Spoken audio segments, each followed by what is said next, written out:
Hola amigos, bienvenidos de nuevo aquí a nuestra estación de actualidad, desde esta cafetería de la estación.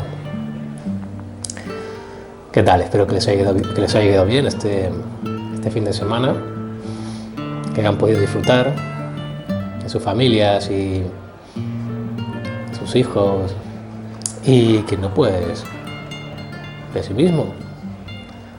Simplemente el hecho, pues, de la necesidad de no ir a trabajar. Y que en sí, pues, espero que le haya ido bien en el trabajo. Yo quisiera hoy, como editorial, comentarles el hecho el porqué de una palabra. Se diría birli birloque. Resulta un poco incluso cómico la palabra, ¿verdad? Y viene a referencia, se diría al arte de birli birloque. Es el hecho de que una persona, bueno, pues ha sido en cierta forma engañada o sorprendida de una forma, bueno, que esa persona de una forma casi mágica sería por birli birloque, digamos, en el sentido de que es casi mágico, no sabe cómo. No solamente una vez, sino incluso repetidamente. Si nos trasladamos hacia el siglo IX, en Roma, pues nos encontraremos a León III como papa en la ciudad romana, en el que veremos a un papa agonizando, en el sentido de que habían varias facciones contra él. Realmente su vida corría peligro. Un papa que estaba instigado ya por los francos, que habían conquistado la capital romana, ya no solamente por estos invasores, sino que incluso, pues, los antiguos seguidores y familiares del antiguo papa, pues una persona que su vida pendía de un hilo. Tanto era así que al salir un día de las instalaciones papales, ahí en la calle, pues es atacado y realmente, como aquel que dice, lo dan por muerto al pobre hombre. Le intentaron sacar la lengua, perdió el movimiento de la lengua y, bueno, le pegaron tal paliza que, bueno, lo dejaron medio muerto. Es cogido y trasladado a un convento, un monasterio de por ahí de la zona. Pues claro, si ya era hasta tal punto agredido, pues mejor sacarlo de la ciudad. Consigue recuperarse, consigue la movilidad en la lengua y consigue, bueno, casi una forma mágica, consigue recuperarse aquel pobre hombre. Y bueno, en parte también es acusado de mantener relaciones con mujeres y tal, y bueno, caso que lo querían fuera. El caso, bueno, pues León III, viendo que corría con tal gravedad su vida, se dirige a la corte de Carlomagno. Ya antiguamente a Carlomagno le había mandado las llaves de los restos de San Pedro, ahí donde tienen guardados los restos de San Pedro, y la tumba, digamos así, la llave de la entrada, un estandarte de la ciudad de Roma, haciéndole protector de la iglesia y de la ciudad. Bueno, pues allá va León III, se reúne con Carlomagno y es escoltado de nuevo León III hasta Roma, apresa a aquellos que lo agredieron, que lo intentaron matar, y protege en cierta forma a la sede papal, y así consigue salvar a la Iglesia León III en un periodo en el que, como aquel que dice, estaba la Iglesia ya a punto de extinguirse, en el sentido de lo que sucede. No la fe, pero sí la sede papal. Tendríamos que observar también que una vez ya muere Carlomagno y la Iglesia sale fortalecida, porque parece mágico un papa y una iglesia una sede de la Iglesia en Roma, que estaba tan hostigada, pues que resultase al final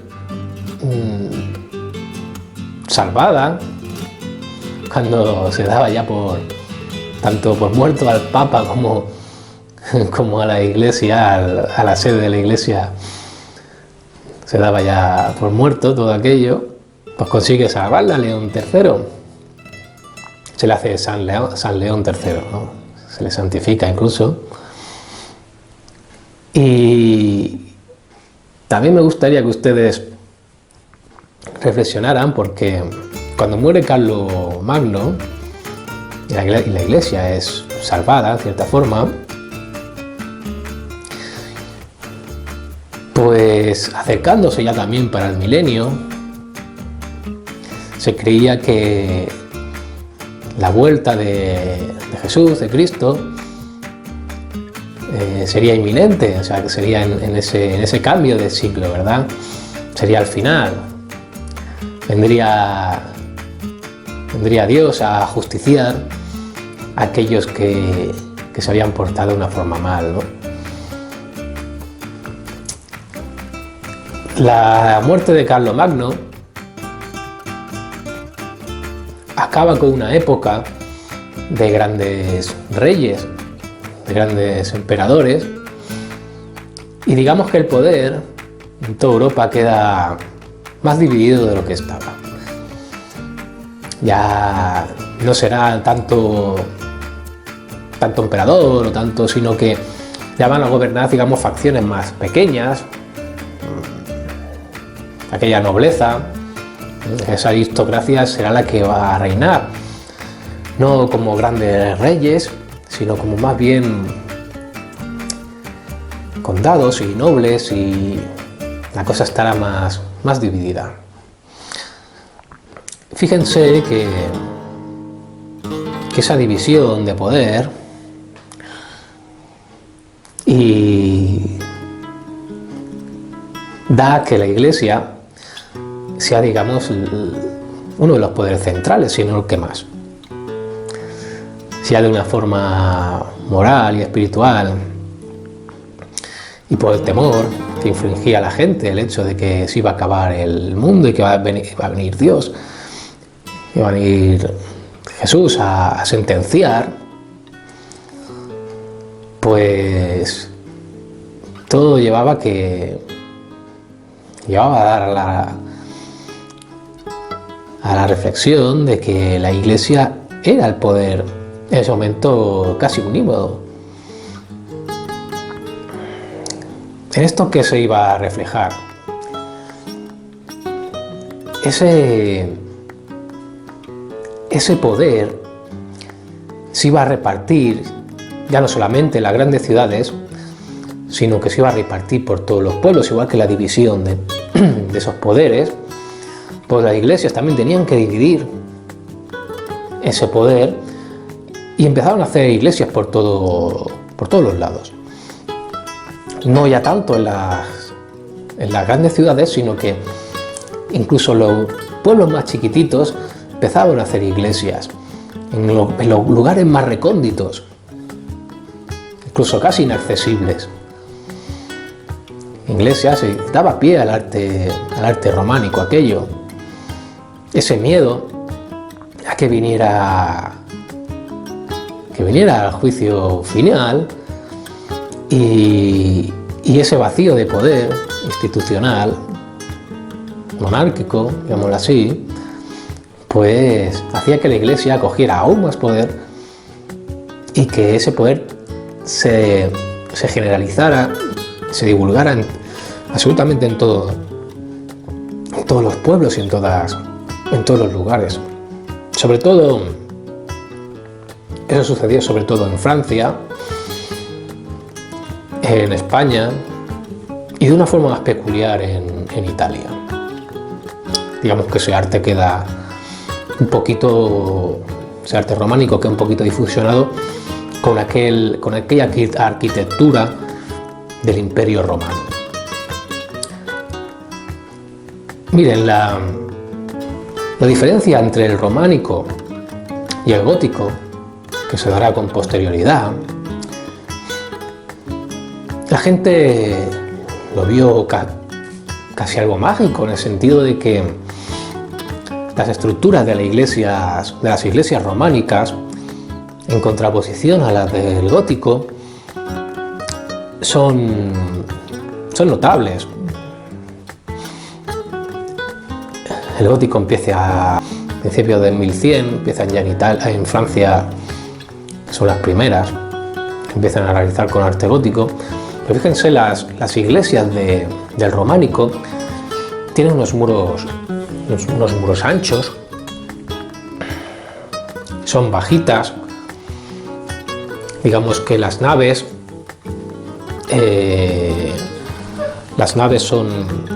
tienen naves en lo que es en el cuerpo central, en el cuerpo. Digamos que los arcos son más simples, suelen ser arcos de cañón de bóveda, empiezan a ser cruzados, porque vienen en cruz, bien sea cruz latina o bien cruz griega, en la planta de la iglesia. En las grandes iglesias de peregrinación pues, tienen un girolo en la cabeza, digamos, de la catedral o de la iglesia. ¿Y en qué se diferencia con el gótico? Pues es eso mágico, de alcanzar a Dios, alcanzar el cielo. Y lo hacen incluso con no muros tan anchos, no son paredes tan anchas, sino son más finas. Y no solamente eso, sino que, claro, son muy altas. También esa cúpula en el románico, pues no es tan espectacular. Los arcos, bueno, todo lo que es la decoración, pues está más engalanada, es mucho más compleja. Y sobre todo es también la claridad que entra en el lugar. Las iglesias románicas tienen unas ventanas más chiquititas, no hay esas vidrieras. Digamos que la luz, el conocimiento entra en los templos. Todo esto, de una forma, pues claro, la gente en aquel entonces lo veía casi imposible, algo casi mágico. ¿Cómo puede ser que esto suba tanto? ¿Cómo tan alto? Con unos muros tan chiquititos. Ahí las iglesias góticas tienen esos contrafuertes característicos de ellos. Todo eso, contrafuerte, la entrada de luz, esa complejidad en todos sus adornos, la altura. Es la pretensión de llegar al cielo, alcanzar el cielo, alcanzar a Dios. En diferencia con el arte románico. Miren, a mí me gustaría llevar esto a colación. Esta terminología del arte de birlibirloque hacia las noticias. Vayamos a ello, vayamos a las noticias, señores.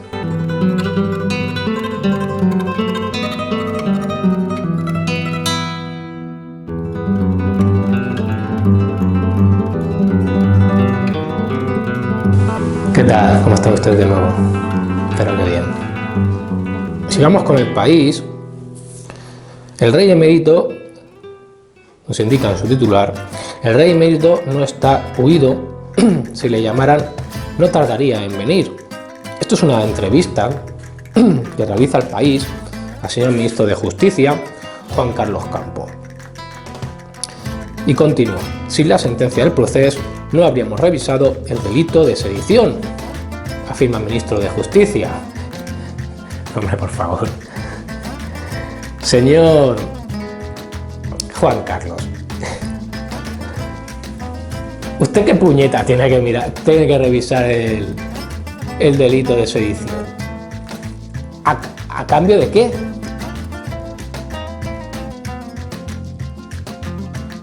¿Acaso de qué dice usted que tiene que revisar el delito de sedición, señor Juan Carlos?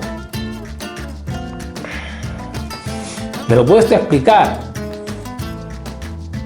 ¿No será acaso de bajo una ley de enjuiciamiento criminal que quieren ustedes aprobar, en el cual quieren ustedes reducir ese delito de sedición? ¿Por qué, señor Juan Carlos? ¿No serán porque tienen a esos señores que tienen vinculación con el delito de sedición que realizaron aquellos otros de la Generalitat de Cataluña contra España? Ese golpe de Estado que ustedes ahora los quieren soltar de la cárcel. ¿No será porque haya señores que quieran realizar ese delito de sedición, los cuales están con ustedes en el gobierno, que le han dicho que lo van a volver a intentar, y usted lo que quiere es reducir esa pena? Vamos, que ir contra la nación, ir contra España, ir contra sus derechos fundamentales, contra la Constitución, sea como el mear en una calle, que venga el guardia y le ponga una multa de 30 euros, no sé cuánto está, porque nunca me la han puesto, pero bueno, pues que andará por ahí, me imagino yo, 30, 50 euros, o sea, que un delito flagrante contra los derechos fundamentales de toda una nación, ¿a usted no le importaría que fuera un acto administrativo como una multa de 50 euros, como es mear en la calle, como hacía la señora la señora Colau? Sigamos con la entrevista, porque la cosa tiene miga. El ministro de Justicia, Juan Carlos Campo, afronta uno de los mayores retos de la política judicial en la reciente etapa democrática: aprobar la nueva ley de enjuiciamiento criminal. que sustituirá a la que lleva vigente desde septiembre del 1882. Supuesto ya vigente, quizás de 1882. Pero bueno, ha habido varios cambios, porque fíjense, los gobiernos de los últimos 20 años, tanto el Partido Popular como el PSOE, fracasaron en ese empeño.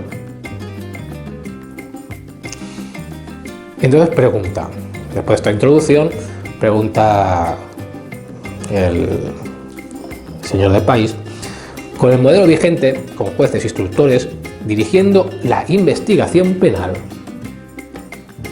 se ha imputado, procesado y en algunos casos condenado a banqueros, empresarios, ministros, presidentes autonómicos, diputados y alcaldes. ¿Han visto, la pregunta en cuestión sería, ¿han visto debilidades en el modelo que obliguen a cambiarlo? La respuesta del señor ministro sería no. El modelo ha funcionado y debemos sentirnos orgullosos de la carrera judicial que tenemos. No es un problema de desconfianza en nadie. No, menos mal. O sea, que funciona muy bien, pero no de desconfianza. No. Continúa el señor con la respuesta, el señor ministro. Es potenciar los roles constitucionales que cada uno tiene, nada, ¿no? O sea, es potenciar lo que ya hacen. O sea, el Ministerio Fiscal, pero es que espera un momentito, que les sigo comentando. El juez es auténtico juez cuando actúa de garante de los derechos, cuando juzga, ya intenta desplazarlo de su labor de instrucción, su labor de investigación y de garantizar que la investigación sea legal y sea acorde a la legalidad vigente. ¿Por qué? Porque, señor, no puede venir un policía con orden de un fiscal a reventar la puerta de su domicilio. Y para eso está ese juez, para decirle, no, oiga, eso no se establece, eso no es legal. Pero dijimos, bueno, la fiscalía actúa según la legalidad. ¿Por qué? ¿Usted se fía de una fiscalía donde su mayor representante es una señora que había sido ministra del PSOE? ¿Dónde se encuentra esa independencia judicial que tienen los jueces y que la fiscalía, por lo visto, no tiene? Porque la han puesto en entredicho. Sí que se quejaron en un principio, hombre, esto no puede ser. Que una señora ministra de PSOE esté ahora aquí como presidenta de la Fiscalía. Pero bueno, pero es que sí que en un principio se quejaron, pero es que luego ya no se les ha vuelto a hablar. No se les ha vuelto a escuchar hablar. ¿Por qué? Porque están bajo... Yo infiero que están bajo el yugo, están bajo la espada de Damocles de una señora que está ahí arriba con potestad para echar y para revertir a quien sea de la fiscalía. Pues que sigamos. Dice que el juez actúa solamente como garante en los derechos cuando está juzgando, es a lo que se refiere el señor ministro, y continúa. Por eso, la Constitución le dice que esa es una facultad que tiene exclusiva y excluyente. Sí, claro, por supuesto. Y la instrucción también. En todos los aspectos, señor ministro. No solamente a la hora de sentenciar.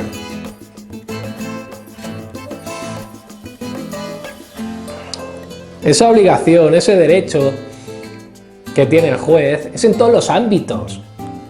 ¿O va a ser el que exclusivamente usted quiera? Vamos a seguir. No sustituir al juez instructor por el fiscal instructor. No, dice, no. Es que la verdad es que me río por no llorar, señores. O sea, le está diciendo, usted céntrese en sentenciar de una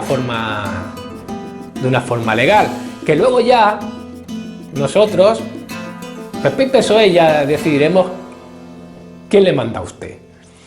Y no solamente quién le manda a usted, sino aquellas competencias que quiera adquirir la Fiscalía, que no son competencias suyas, si la de investigar, por supuesto, los delitos, por supuesto que es una propiedad que tiene la Fiscalía, la de investigar los delitos. Sí, señor ministro, señor Juan Carlos, por supuesto, pero no la de dictar si lo está haciendo de forma acorde a la ley o no. Eso debe estar bajo la supervisión de un juez. Y usted lo que quiere es desplazar al juez. No del todo por eso. Lo que quiere es difuminar su figura. Fíjese el arte de Billy Birloque. Difuminar una figura que tenía un papel casi protagonista, lo quiere difuminar, quiere desplazarlo y hacerlo un papel simplemente garantista, en el sentido de que se diga, bueno, hay un derecho fundamental, se ha podido transgredir, se ha podido delinquir hacia un derecho fundamental siendo investigada una persona. Sí, bueno, pues vamos a dar referencia, vamos a ver si el juez lo cree así. No tiene que ser así, señor Juan Carlos. Señor ministro, lo que tiene que ser es, usted quiere entrar en un domicilio, usted quiere hacer cualquier tipo de acto que pueda transgredir los derechos fundamentales de una persona, y quien tiene que dar la autorización es el juez, no el Ministerio Fiscal. Ya sabemos que ustedes también, que los jueces están ordenados por quienes pongan los políticos. Pero bueno, es un juez, y un juez en primera instancia yo creo que tiene cierta independencia. Creo. Porque lo siento mucho, yo de independencia judicial, pues bueno, me creo la mitad. Sí que creo que hay cierta independencia judicial, mientras el poder político pues no tenga ciertos intereses a lo que se vaya a juzgar. Pero continúa. Es un fiscal investigador. Continúa. Punto. Va a haber un juez que va acompañando, va a haber un juez que va acompañando a ese fiscal, de tal modo que cada vez que haya una afectación de un derecho fundamental, ahí estará el juez de garantías, y es el que dirá cuando se abre la causa contra una persona. Entonces, señor Juan Carlos, ¿por qué usted quiere? Fíjese ustedes que dice, cada vez que haya una afectación de un derecho fundamental, ahí estará el juez de garantías. ¿Esto qué es, una nueva figura que van ustedes a imponer, van ustedes a realizar? Juez de garantías. ¿Qué le pasa a los jueces de instrucción? Y hay que difuminar esa figura, señor ministro, el juez de instrucción, que es el que instruye el caso. Cuando haya una afectación de un derecho fundamental. ¿Y cuándo va usted o sus fiscales a determinar cuando hay una afectación de un derecho fundamental?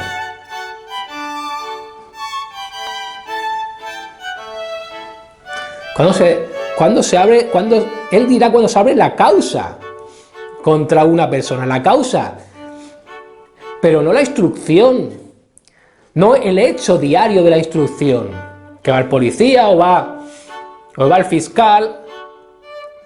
Pues mire, señor fiscal, mire, señor juez de instrucción, hemos conseguido unas pruebas de esto, esto y esto, y necesitamos que usted nos dé orden para pegar una patada en la puerta. Recordemos quién fue Corcuera. ¿Se recuerdan quién fue Corcuera? El ministro de la patada en la puerta. Del PSOE, por supuesto. Aquí quien vulnera derechos fundamentales normalmente es el PSOE.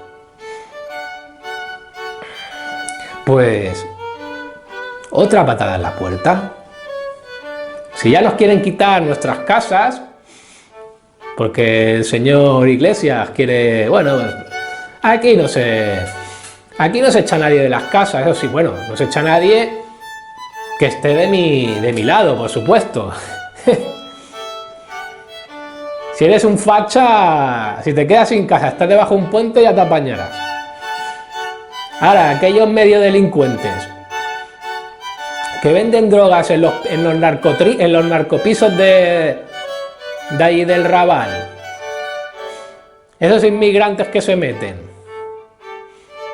aquellos jetas, los inmigrantes también, españoles jetas, por supuesto, y inmigrantes muy buenas personas, yo no voy a dudar, pero unas personas que vienen aquí sin oficio ni beneficio, unas personas que no casi conocen el idioma, ni ¿qué esperan? Tendrán que ganarse la vida de alguna forma. Por supuesto, lo más fácil es la forma ilícita. Lo más fácil y que mayor rentabilidad se lleva es lo ilícito. Lo sabe la policía. Se meten en un piso de una abuelita o ahí se quedan metidos estos señores y a vender drogas. Usted no lo va a poder echar, ¿no? Usted no quiere que se le eche a estas personas.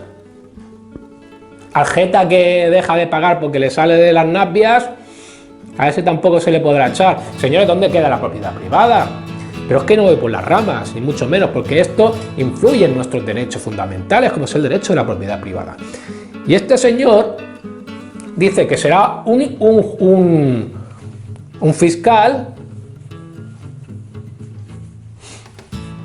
me imagino, elegido por esa señora que fue ministra del PSOE y que ahora está como presidenta de la Fiscalía, con estas nuevas figuras, también elegidas entre el PSOE y PP, del Consejo General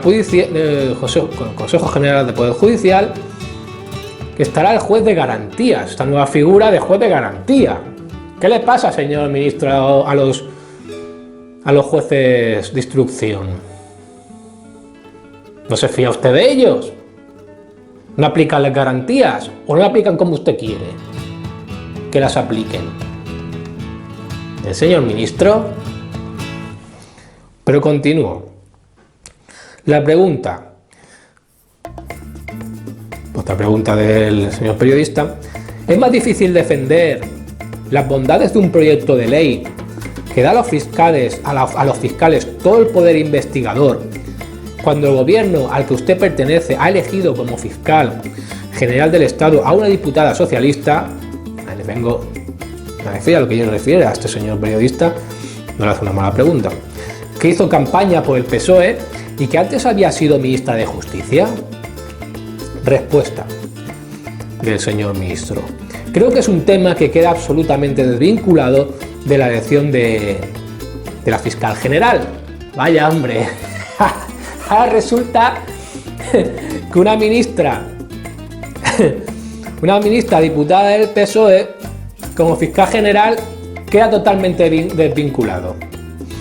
Es una desvinculación total, vamos, y solo hay que verlo. Solo hay que verlo, una señora que tiene cierta ideología,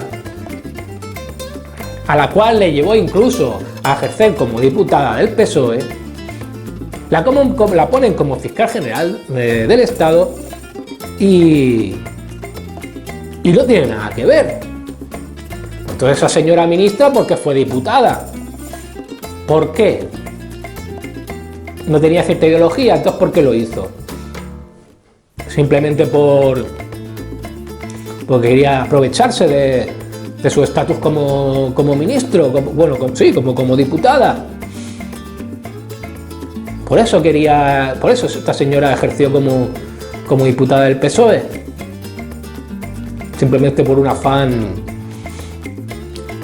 de ventajas y que pudiera tener, de puro egoísmo. No por el bien de España, sino por un interés propio y personal. Bueno, esto continúa porque dice,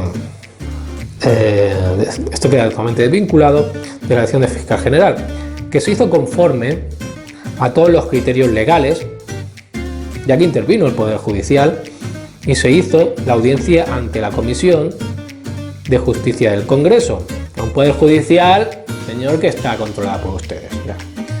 Pero evidentemente el Estatuto Orgánico del Ministerio Fiscal tiene que ser objeto de revisión en varios aspectos, para potenciar y fortalecer al fiscal individualmente considerado. La Fiscalía funciona bajo los principios de unidad de acción y dependencia jerárquica. Ya se prevén mecanismos en la propia ley de enjuiciamiento que soslaya estas dudas a las que usted hace referencia. No va por ahí el problema. Les pregunta, ¿debería cambiarse el sistema de nombramiento de fiscal general del Estado? Y la respuesta del señor ministro es: el modelo actual es claramente constitucional. Sí, por supuesto. Yo no lo dudo que sea constitucional. Pero se lo han dado ustedes, ¿verdad? Ese modelo. Ya no solamente el modelo genérico, pues la Constitución y lo que se refiere a la elección del fiscal general del Estado, sino que esa normativa la han hecho ustedes. Mire, decía Stalin que no era tan importante el voto y a quién votara, sino quién los contaba. Y no es tan importante quizás lo que diga la Constitución, sino quienes la interpretan. No solamente quienes la interpretan, sino quienes normativizan esa Constitución, ¿verdad? Bill Living Loque. Pues esto continúa. Tampoco me quiero extender mucho más, porque ya ven ustedes que es. Aquí el señor periodista lo hace muy bien para ser El País, realmente. Y le digo por ser El País, pues bueno, por la línea editorial que normalmente lleva El País, que más bien como, digamos, propensa a la opinión de gobierno. En este caso, yo creo que el periodista ha hecho bien su labor, o quizás era lo que el ministro venía preparado a preguntar y que debía lanzar a la población, el mensaje que debía lanzar a la población y en cierta forma convencerles. Y ahora vayamos al público, que en su titular viene: Justicia intenta acelerar los trámites del indulto a María Salmerón. ante su inminente entrada en la cárcel. ¿Ven ustedes, señores? ¿Ven ustedes para qué quieren tomar un papel más determinante al fiscal? ¿De qué forma de investigarse a esta señora? ¿Quién lo decide esto? ¿Un juez? No, el juez simplemente dirá si se abre causa o no se abre causa sobre esta señora. Se inicia una investigación o no sobre ella. Pero la forma de elaborar esa investigación, el día a día, lo llevará un fiscal. Fíjense esta noticia que dice que justicia intenta acelerar los trámites del indulto. O sea, que justicia intenta acelerar los trámites del indulto. El indulto, señor, lo concede el gobierno. ¿Qué tendría que ver aquí justicia en esto? Esta señora es aquella que se llevó a sus hijos en contra de una orden judicial y que el mismo juez le dijo: señora, los hijos tienen que estar también con el padre. Y esta señora se saltó esa orden por donde le pareció bien y hizo caso omiso. ¿Usted qué quiere? ¿Que se le dé un premio? Pues lo va a tener.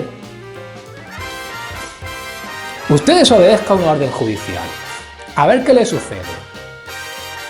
Y esta señora, que a eso que se le podría decir que es un secuestro, pues la van a indultar. Vamos a seguir leyendo. El plazo de 15 días de ingreso voluntario en prisión que se le comunicó el pasado día 11 de noviembre se cumple este martes, pero según fuentes del Ministerio de Justicia, el posible indulto no llegaría antes de las Navidades. O sea que esta señora todavía no ha entrado en prisión. Tiene que entrar en breve tiempo.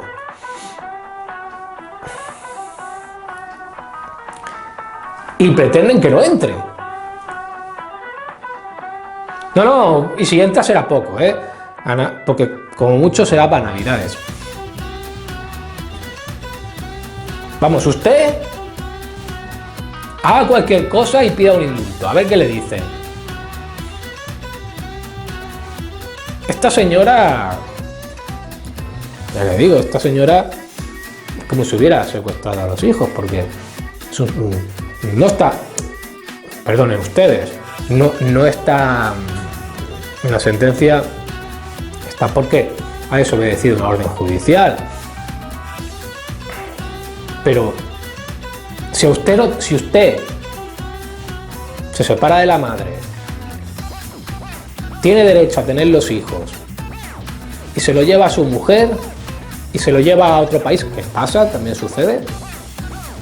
¿A eso usted qué le llama? Usted personalmente, no de lo que hayan podido sentenciar a esta señora o la posible sentencia que tenga, pero usted personalmente, ¿eso qué le llama? ¿Un secuestro? ¿Está con la madre? Supuestamente, claro, está con la madre. Pues también estará si se echa un novio, también estará con el novio, ¿no? ¿A usted eso qué sensación que le da a usted? La de un secuestro, la del secuestro de sus hijos. Pues esta señora se larga con los hijos y va.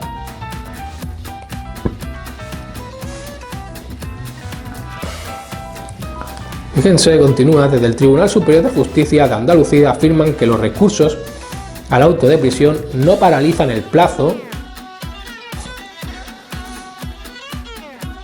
y que una vez cumplido se puede emitir una orden de búsqueda y captura. No, por supuesto. A ver.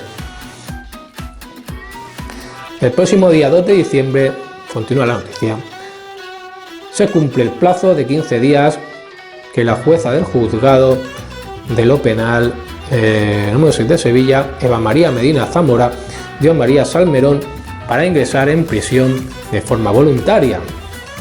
A partir de ese día, el juzgado puede emitir una orden de busca y captura para ejecutar dicha medida.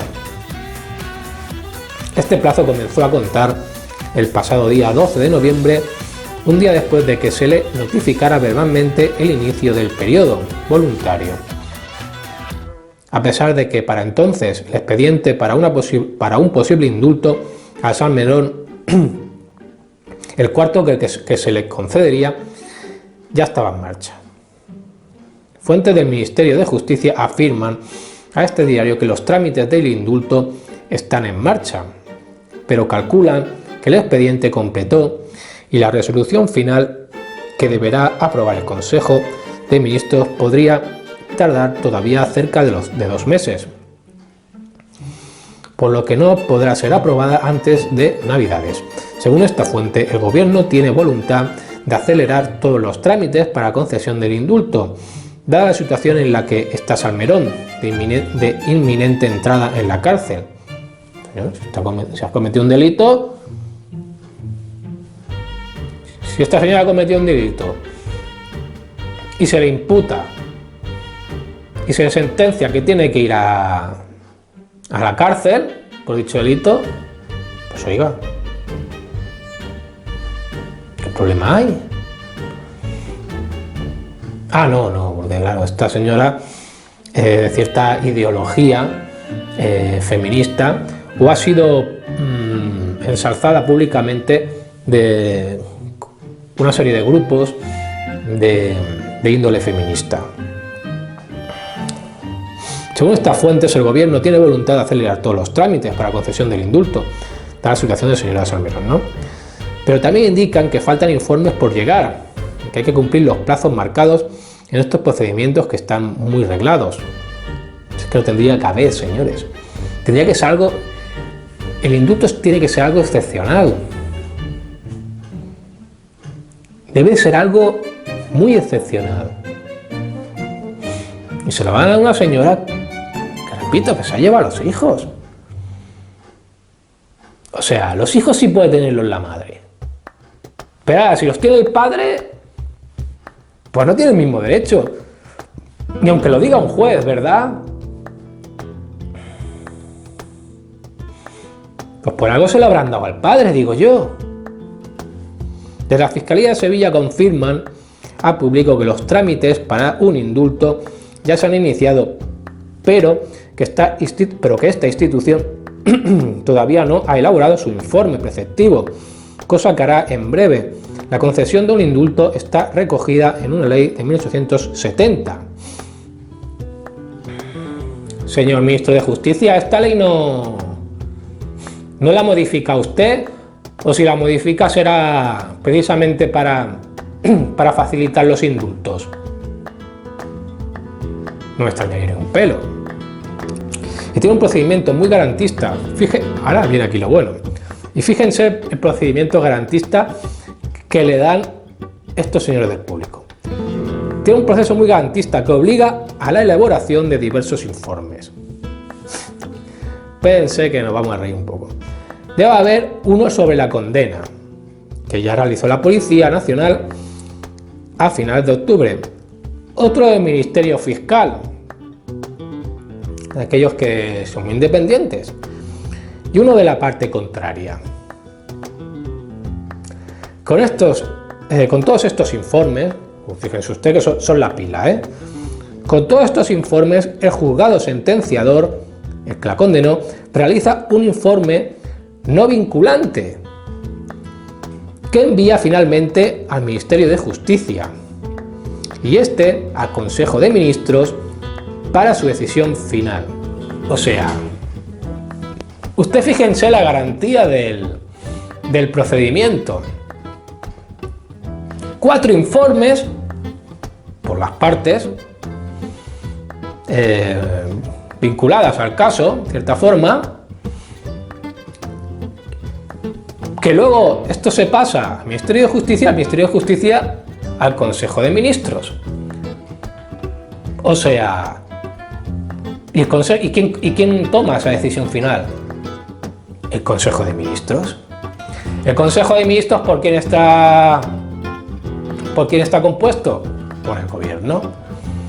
Vamos, súper democrático y súper garantista.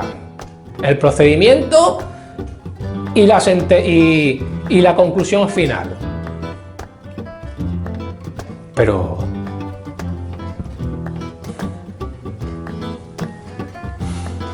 vuelve a ser el arte de Billy Billoque estos señores. Nos quieren hacer ver que esto es garantista, nos quieren hacer ver que cierta reforma, la ley de enjuiciamiento criminal, puede ser positiva para los procedimientos de investigación y nos quieren hacer ver. Yo les dejo a ustedes a su opinión, a su reflexión. Yo no pienso opinar. Simplemente les doy los datos, sí que he opinado sobre ciertas cosas, pero los datos los tienen ustedes ahí, los tienen ustedes en los diarios, los tienen ustedes públicos y de forma oficial. Ustedes reflexionen y ustedes digan hasta qué punto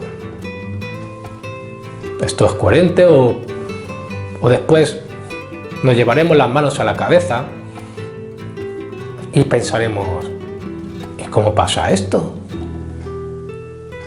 Parece mágico. No es que sea mágico, señores. Aquellas catedrales altas no se construían de una forma mágica. Aquellas catedrales se llevaron vidas por delante, se caían de andamios, se caían paredes, porque no había una forma exacta para hacer esas estructuras góticas. Iban aprendiendo